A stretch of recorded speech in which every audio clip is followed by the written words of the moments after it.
watching each other's movements across the sea with jealousy and dismay. Success to the Romans on the first encounter on land mattered little to a maritime people like the Carthaginians, whose fleets were to be found in every port and inlet of the Mediterranean, and who reigned supreme as the one commercial people of the known world. The career of these ancient rulers of North Africa, illustrious from their spirit of adventure, unflagging energy, and wondrous commerce, is a chapter of romance, hemmed in originally between mountain and sea, on the Syrian coast. A little colony of Phoenicians spread itself in a comparatively short period along the whole seaboard of the Mediterranean. Then, passing the Pillars of Hercules, it reached Sierra Leone in the south. Eastward it touched the coast of Malabar, and northward skirted the inhospitable shores of the German Ocean. It seems strange that these Canaanites, or Phoenicians, the scorn of Israel, and the people against whom Joshua bent all his powers, should have enjoyed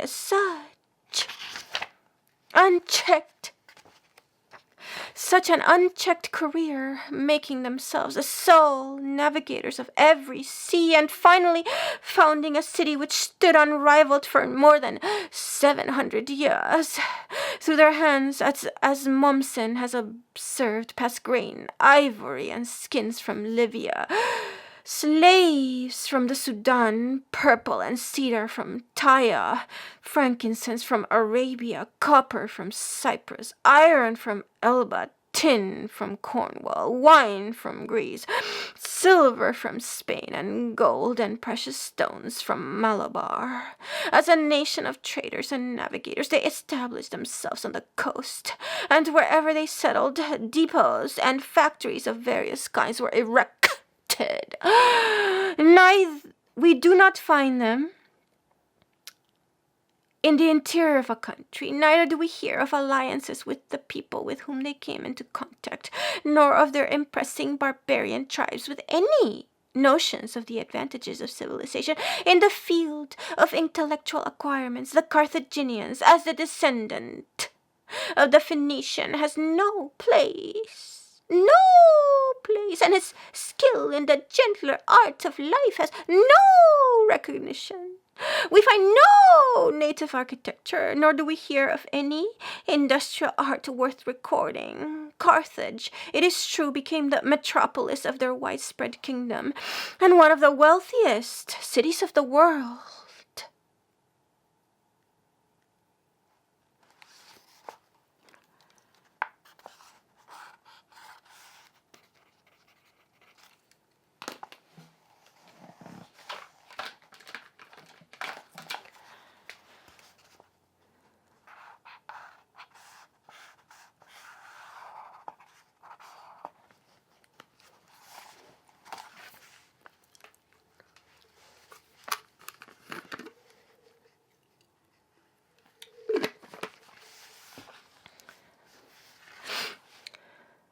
But this was due in great measure to its central position and its convenience as an outlet for the vast produce of North Africa.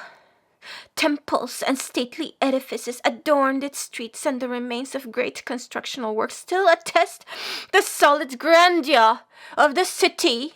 But the architecture was the work of Greek and not of Punic artists, and the few sculptures of note which may be assigned to a period anterior to the last Punic War have nothing in common with the rude carvings which bear the impressive Carthaginian origin. On the other hand, the art of navigation, the science of agriculture, the principles of trading, and a system of water supply, combined with the construction of gigantic cisterns, which may still be seen at Carthage and on the outskirts of many towns in North Africa, became Rome's heritage from Phoenicia. The distinguishing characteristic of Phoenician architecture, or rather of building construction, is its massive and imposing strength, singularly deficient in fineness of detail, as M. Renan has observed, but with a general effect of power and grandeur. The few Phoenician buildings existing are constructed with immense blocks of stone, such as the ramparts of Aradus, the foundations of the temple at Jerusalem, and the earlier portions of the great temple at Baalbek. From the day when the two nations crossed arms in the vicinity of Syracuse, a kind of fatality hung over them. It seemed as if there were no room in the world for two such ambitious rivals, and that, the struggle having once commenced, it should continue till one or the other ceased to exist. The want of an efficient fleet to enable them to do battle with the Carthaginians in their own element preyed heavily upon the Romans in the Sicilian campaign. But Rome was not discouraged.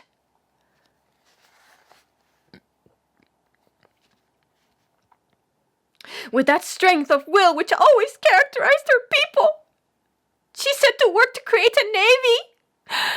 In 60 days, we are told a forest of timber was cut down, and 140 galleys fully manned and provisions sailed out under Ematilius Regulus to attack the Carthaginian fleet on their own coasts.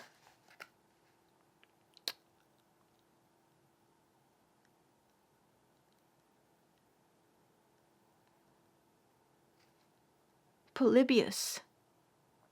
The Romans began to build ships, or rather coasting vessels, BC 338, and 70 years later the maritime services had assumed such importance that 4 quaestors of the fleet stationed at different ports of Italy were appointed. This provoked the jealousy of Carthage, whose supremacy at sea had for so long a period remained undisputed. Rawlinson's Manual of Ancient History. The Romans occupied the old Phoenician ports on the coast of Africa and did not attempt, till a much later period, to form any new ones. This intrepid general, inspired by the temporary success of Agathocles, an adventurous Sicilian and tyrant of Syracuse, invaded North Africa BC 306 and nearly ruined Carthage, either destroying or taking possession of nearly all the towns. Recalled to Sicily, he left the war in the hands of his son Archagathus, who was unsuccessful. The Carthaginians regained all they had lost. The army of Agathocles consisted of 6,000 Greeks, about the same number of European mercenaries, 10,000 Libyan allies, and 1,500 horse. L'univers pittoresque.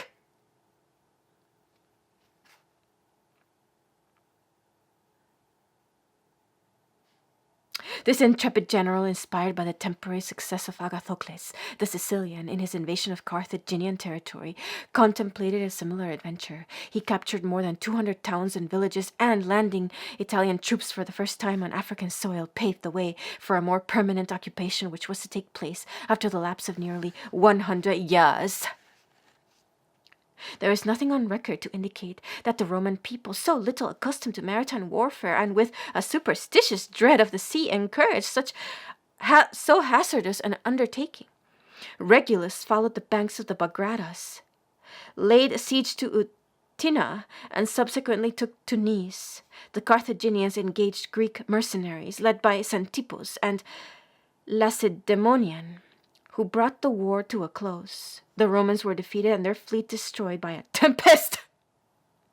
Polybius says that the Romans had 330 galleys and 140,000 men, and that the Carthaginians' fleet consisted of 350 galleys and 115,000 men. Then came the close of the First Punic War. Carthage retreated. All Sicily except the little kingdom of Syracuse, then wisely governed by the renowned Hero II, was abandoned to the Romans. Sardinia, which the Carthaginians had held for 400 years, shared the same fate. Peace was declared, or rather a respite was agreed upon by the two rivals. Utterly wearied and worn by continuous warfare of 20 years, preparatory only to a trial of strength on a more extended scale. The 23 years interval of watchful unrest which preceded the outbreak of the Second Punic War was among the most eventful in the whole history of the struggle. It is this period prior to the renewal of hostilities when the fate of Carthage and her people was to be decided, which is peculiarly attractive, partly on account of the events that preceded the fall of a great nation and partly from the dramatic career of the chief native rulers of Africa. In order to form an idea of the vast extent and limits of Africa of the ancient world, it is necessary to glance at a map of the southern shores of the Mediterranean, to note how the country was then divided, and to sketch as briefly as possible the history of the tribes who contributed by their endless rivalries to hasten the Roman occupation of the entire region, commencing westward of Cyrene. Cyrene was founded by Greeks from the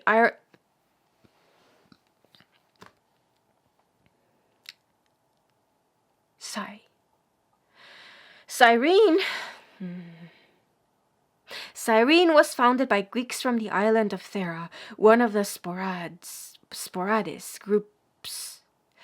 group in the Aegean Sea, now called Santorin. It became the capital of the region known as Pentapolis, whose 5 cities were Cyrene, Apollonia, Ptolemais, Arsinoe, and Berenice.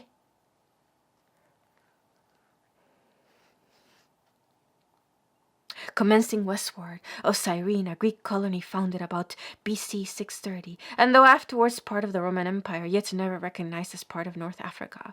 We come to Africa proper, the little corner afterwards known as Africa Provincia, of which the capital was Carthage. Sallust divides North Africa into 4 regions: Cyrenaica and the country of the Syrtis, the modern Barca, Tripoli with the Fezzan in the interior, the territory of Carthage, now known as Tunisia, Numidia, now corresponding to Algeria, and Mauritania, the modern Morocco.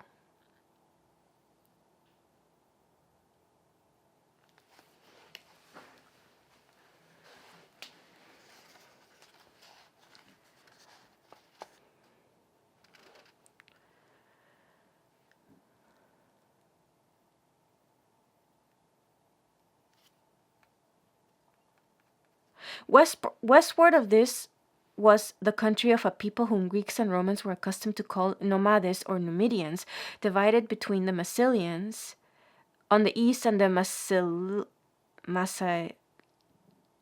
Massilians on the west. Beyond was the land of the Maori, stretching round the shores of the Atlantic. Now, all this vast region from Cyrene to the Atlantic, with a seaboard of not less than 2,000 miles, had been for many centuries under the control of Carthage, furnishing large bodies of troops in time of war and contributing to the preservation of the kingdom of their enterprising masters. The boundaries of Punic territory appear to have been determined at a very remote period, when the neighboring country of Cyrene had attained power and prosperity, and when the tribes of North Africa had recognized the supremacy of the Phoenician colony settled at Carthage. The river Tusca, separating Carthage on the west from the land of the Massili, formed a natural boundary. The borders of the desert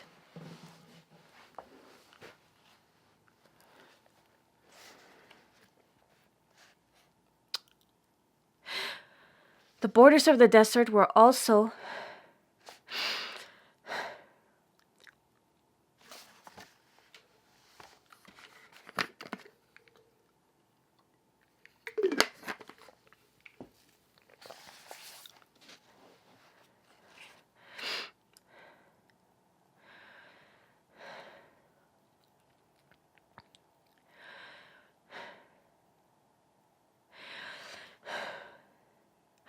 The borders of the desert were also a natural boundary on the south, peopled at all times, even at the present day, by numerous tribes, wandering from place to place and living in incessant rivalry.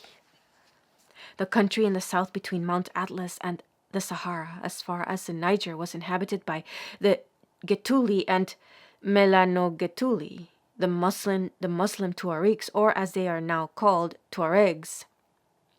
Pliny also speaks of the inhabitants of the south as Gaetulians. They are a distinct people in African ethnology. Owing to their geographical position, they were not subject to external influences. Their neighbors, the Garamantes, who occupied the country south of Tripoli as far as Ghadames, may be classed with them. The limits of the country occupied by either of them are not known. But the limitation of the eastern frontier separating the Carthaginians from the Greek colony of Cyrene did not admit of easy solution. No river or no water course was there to mark the line of territory. No fortress or earthwork had been raised in testimony of a settlement of ancient claims. Nothing was there but shifting tracts of sand and an undefined coastline. Physical force was at last resorted to for the purpose of deciding a long-pending controversy. Not the force of arms or skill with weapons, but strength of limb and endurance in a long and harassing journey. And this was the simplest expedient. 2 deputies on either side, probably athletes, were to leave home at a given hour, and the spot where they met should be the boundary between the 2 states. The name of 2 brothers, deputies of the Carthaginian side, are recorded, but those dispatched from Cyrene have not been handed down. Neither have we any description of the race or circumstances attending the journey. All we know is that the spot where the race terminated is designated in most charts of the ancient world as Philonorum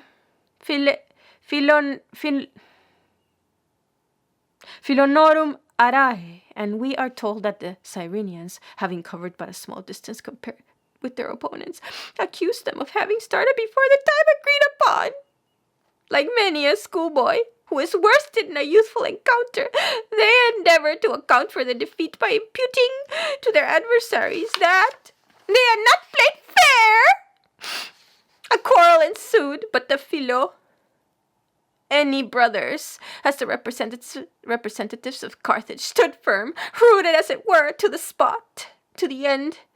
The dispute without resorting to arms, the men of Cyrene said, "You shall be buried alive on the spot which you claim to. You shall be buried alive on the spot which you claim as the boundary for your people, or we, on the same condition, shall be allowed to proceed on our journey to whatever point we may think proper." The Philaeni, it is said, accepted the terms imposed upon them, and sacrificing themselves in the interest of their country, were forthwith buried alive. If we are to assume that the Carthaginians started from Carthage and the Greeks from the city of Cyrene, the whole story may be regarded as a fable. For the 2 mounds that once marked the legendary sport are not midway, but about 17/9 the distance between the alleged starting points. We may be permitted to suppose that the wind favored the Philaeni, and that a sandstorm such as is prevalent in those parts blew in the faces of their opponents and retarded their progress. To give the tale an appearance of reality, we may imagine that the Carthaginians started from Leptis. Leptis Magna, now Lebda, was one of the earliest Phoenician settlements in Africa. The fertility of the soil favored colonization, and the inhabitants under Roman rule were allowed to retain their old laws and customs. Commercial intercourse and intermarriage with Numidians forced them to alter their language and to adopt the Numidian tongue.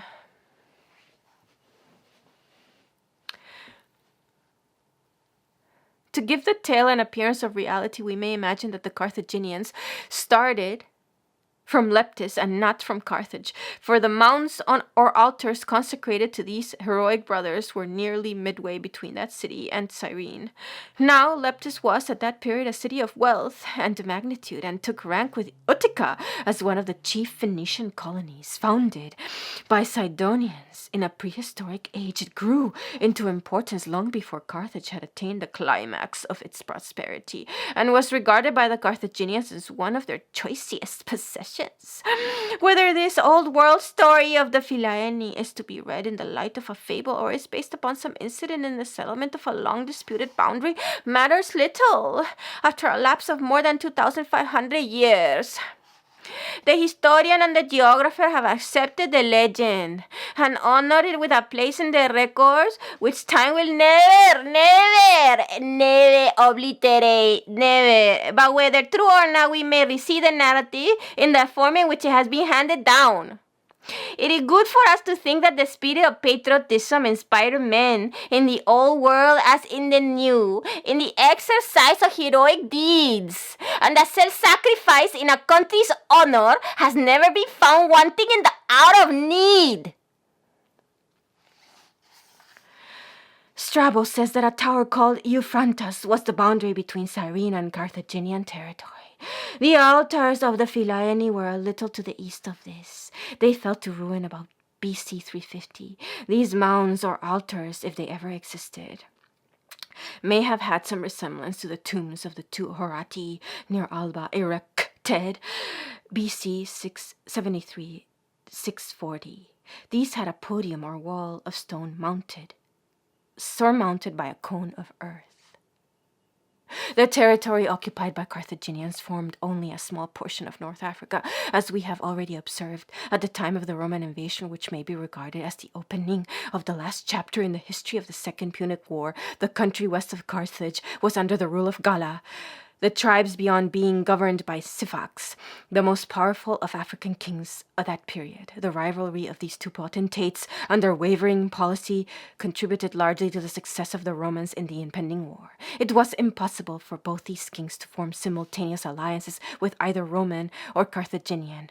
Traditional policy seems to have inspired them with perpetual animosity, and so soon as it was known that one favored the invading Roman, the other immediately, without any settled line of action or forecast of the consequences, formed an alliance with the Carthaginian. Both were jealous of the supremacy of Carthage, and both awaited the coming of the Roman, that they might eventually participate in spoiling the Carthaginians. Syphax was at first inimical to Carthage and subsequently a friend in an hour of need. But he changed sides again and made a treaty with Publius Scipio, who commanded the invading force. The conditions were the support and goodwill of the Roman Senate and people in exchange for his assistance in the field of battle. A small embassy, consisting of 3 centurions, was dispatched from Rome with instructions to remain in Africa till a formal treaty was concluded with the potent but wayward Numidian.